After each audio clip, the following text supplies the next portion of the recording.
I'm Daniel Levine, and this is the Bio Report.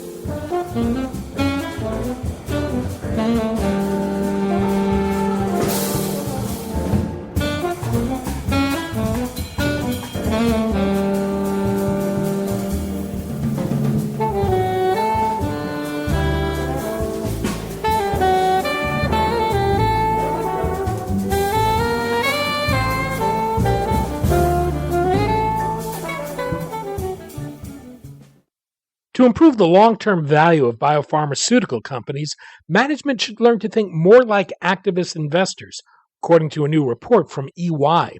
The report argues that capital allocation and strategic decision-making could benefit from company leaders setting aside their assumptions and challenging themselves by thinking more like outsiders.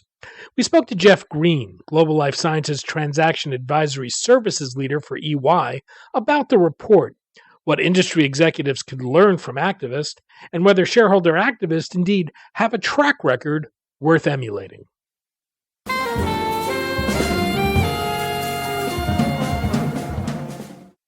Jeff, thanks for joining us.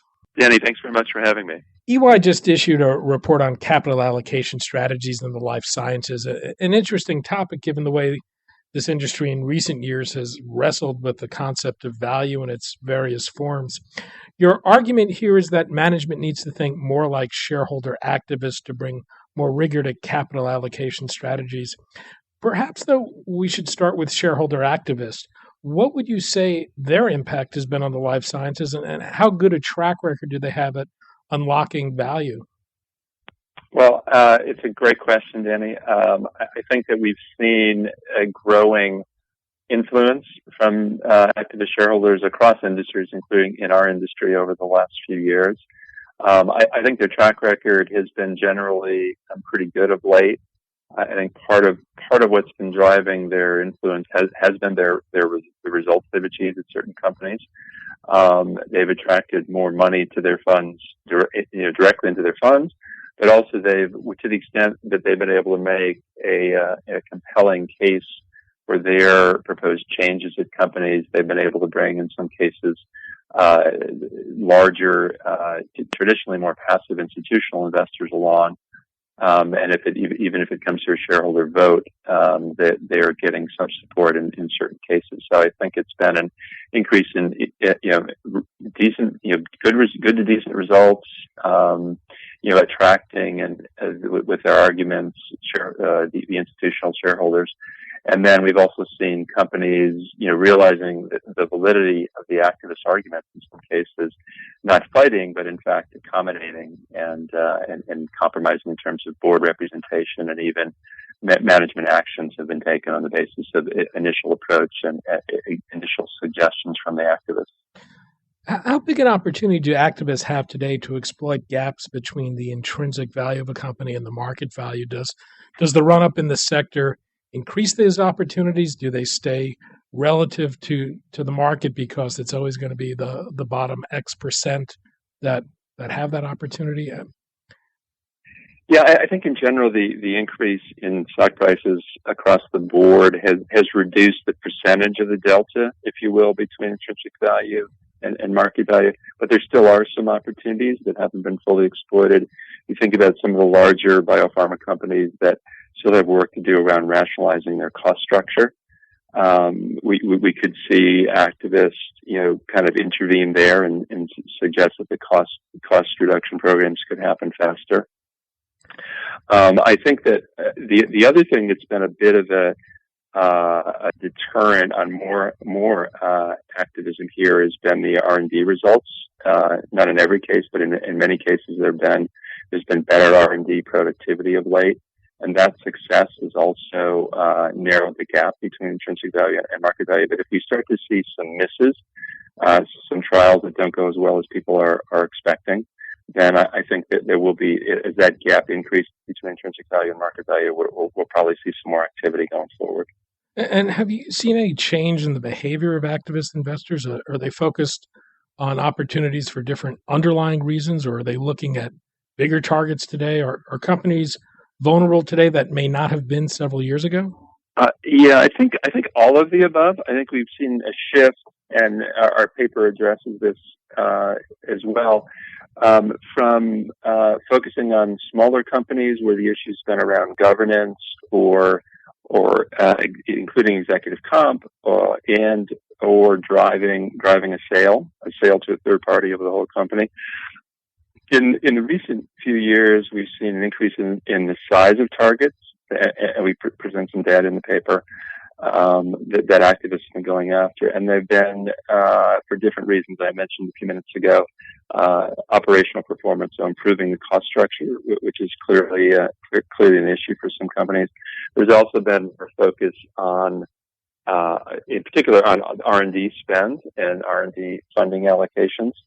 And there's also been a lot more focus on the business portfolio, saying, well, you're really two different companies that don't need to be together. You ought to separate these. Maybe in one case we saw an activist advocating for a separation of the company into sort of marketed, more stable, predictable marketed products, and then the more sort of volatile R&D intensive part of the business that they were advocating for a separation of those two. So the arguments, the theses have changed for investing in the part of activists, and also the size has been ratcheted up over the last few years. There's a series of questions you suggest that management teams should use to challenge their assumptions and think more like activist shareholders. Could you walk us through those? Sure. I've already covered a few of them, but let me just recap from the beginning. One is the overall cost structure appropriate for the company, for its strategy, for its operating model? And then, as sort of a special case, a special piece of the overall cost structure is R&D being allocated appropriately? Is it at the right level overall? And then is it being allocated to the right things? Are the decisions rigorous and based as much as possible on objective analysis and stage gating? A third question would be, are the portfolio businesses worth more together than they are apart? And that could be multiple businesses, say consumer versus animal health versus med tech, versus biopharma therapies. It could also mean looking in more detail at therapeutic areas and whether or not a company can actually be world class in all of them. Another question would be around capital allocation decisions generally. Are the tools and the metrics being used consistent across the organization? And are they being driven by externally valid metrics, things like return on invested capital, things like total shareholder return? And then finally, there's a category around communications with shareholders and articulating the value creation story, the overall strategy the company has in place. This is also related to governance as well. The role that the board plays, how these senior executives are compensated. Is compensation aligned with performance, and so that it's aligned with long-term investors as well? So those would be the major questions I think people ought to have in mind if they're going to think like an activist, if you will. Well, there are a series of triggers for shareholder activism in this regard, including operation performance, R&D cycle, capital structure, and the business portfolio, as you've mentioned. I'd like to focus on the issue of R&D. It seems to me the issue of R&D spending is more complicated than looking at it in relation to sales. It's more a question of R&D efficiency and how much a company actually spends to bring a drug to market relative to the sales that product generates. Despite the disclosures public companies make, I think this data continues to be relatively opaque. However, there have been studies that suggest there's huge discrepancies among big companies over how efficient their R&D engines are. How easily can companies benchmark themselves in this regard, and how well can investors compare companies in this relation? Oh, that's a great question, and you're right. It is very complicated, and you need to look at things on a very much down to a therapeutic basis. I think that it's as much as we'd like to look at statistics and benchmark across companies. I think the other thing that investors would be looking for is the process. How is our, what are the tools and the methodologies?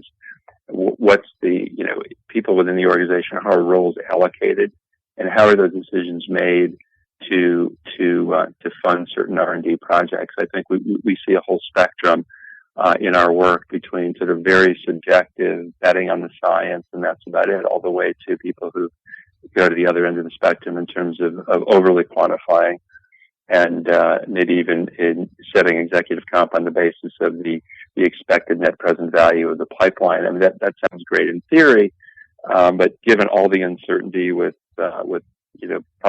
assigning probabilities of technical success to adjust the revenues, of picking discount rates, it becomes if you rely too much on the numbers, it can be overly arbitrary as well. So there's a mix between pure judgment and over focus on the numbers, and I think each company has to be a judge on its own merits and the basis of where it's trying to operate. But I think your question implies that there could be a little bit more disclosure, a little bit more discussion about that in companies describing how they make those decisions. So I would agree with you on that point. Well, we have seen a push toward greater outsourcing of early-stage R&D among large companies. Any sense how this strategy has paid off, and are companies better at picking winners than creating them themselves?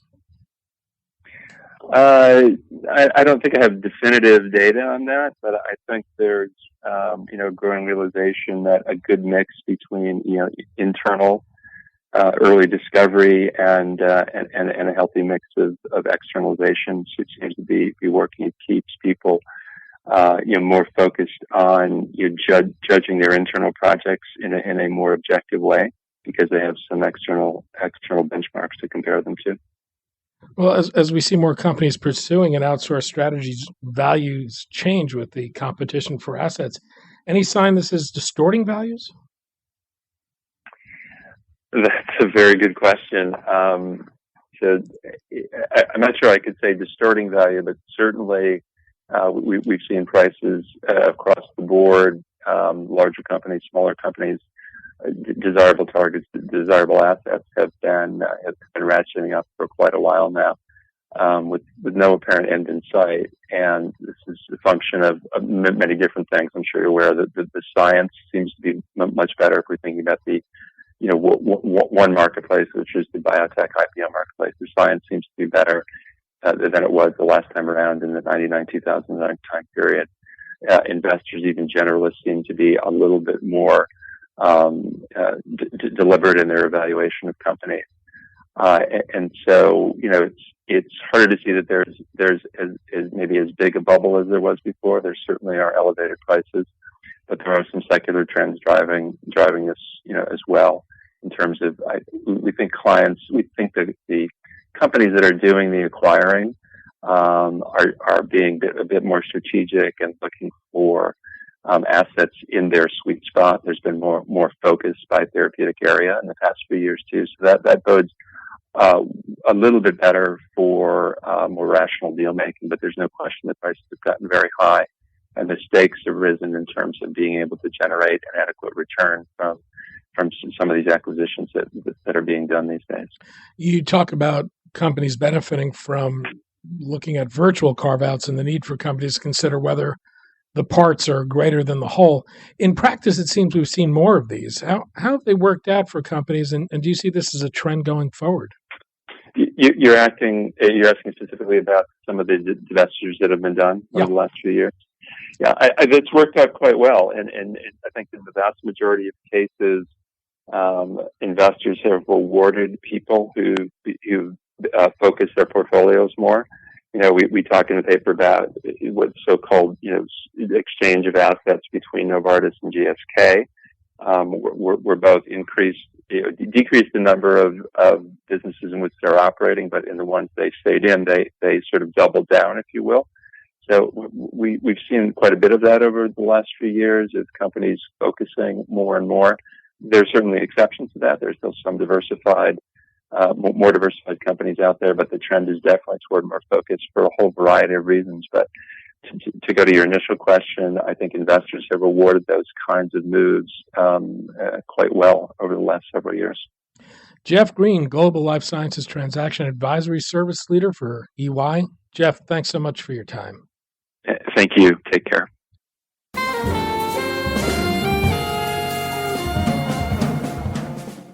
Thanks for listening. The Bio Report is a production of the Levine Media Group.